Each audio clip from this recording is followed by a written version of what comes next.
Gano Museveni atuuse mu kibuga ekimanyiddwa nga Abu Dhabi mu UAE. Yes, ku Prejan Media gwe yonna gy'osinziira okubanga ku mukutu kwoli tugamba subscribinga onyige n'akadde osobole okubanga updates zonna ozifuna bulungi nnyo. Yes, kafulu kansumbuwamuko naye kate kajja tugaana kubanga tukwasaganya nsonga. Yes, olunaku olwaleero omukulu Gano Museveni kyaddaaki ali mu ggwanga erimanyiddwa nga Abu Dhabi era nga ensonga ezamutute olw'eggulo mu kibuga kino ekiri mu UAE z'ensonga ez'okuba nti waliwo ekimanyiddwa nga United Arab Emirates Trade Expo egenda okuba wali mu Dubai era nga event eno emanyiddwa nga 2020 Dubai Trade Expo. So omukulu Gano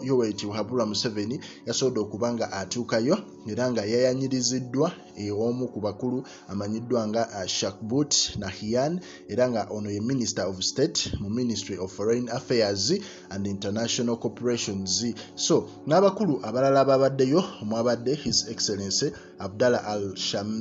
Al-Shamisi ono nga UAE Ambassador to Uganda ne wabeerayo ne Foreign Prime Minister amanyiddwa nga Jeje Odong ne wabaayo ne Finance Minister amanyiddwa nga Mapya Kasaija. Yes, nga bano bagenda kubaako ensonga ze baggusa naddala mu bintu ebimanyiddwa nga ebyobusuubuzi olw'ensonga nti currently Uganda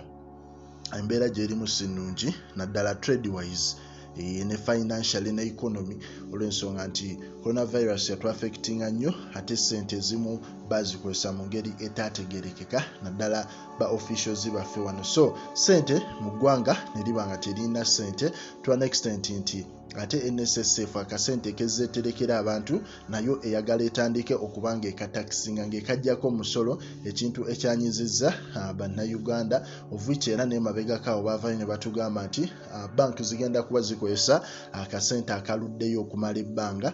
gavumenti ejja kajjangako esobole okubanga ekakozesa emirimu gyayo. So ebintu bino byonna biraga nti economy financial wise ebadde teyimiridde bulungi. So w'olaba Gano Museveni nga yeesitukidde okuba nti yenyiga mu Trade Expo eno Dubai Trade Expo ogenda okitegeera nti at least ayagala kubaako ngeri gy'akomyawo ggwanga oluvannyuma lw'okuba nti mu saturation ssente entono abantu tebalina ssente, organizations tezirina ssente, bintu bingi ebiri stack kyovala nti ne supermarkets ez'enjawulo zizze ziggalawo omuli zi Shoprite omuli zi Game nange. Yes, so Trade Expo eno egenda kuraninga okuvanga yali yakuraninga kuvanga 20th October 2020 to 10th April 2021 naye olw'ensonga za coronavirus gundi eyo teyasobola era ng'essaawa zino egenda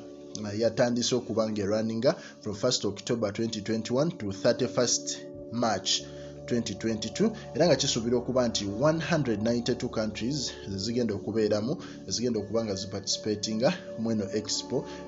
egenda okuba nga etwala 182 days. So ku Prejan Media tukuwa updates zonna yadde kafulu katusumbuwa naye tugamba tujja kubeerawo tukuweereze likinga commentinga era subscribinge.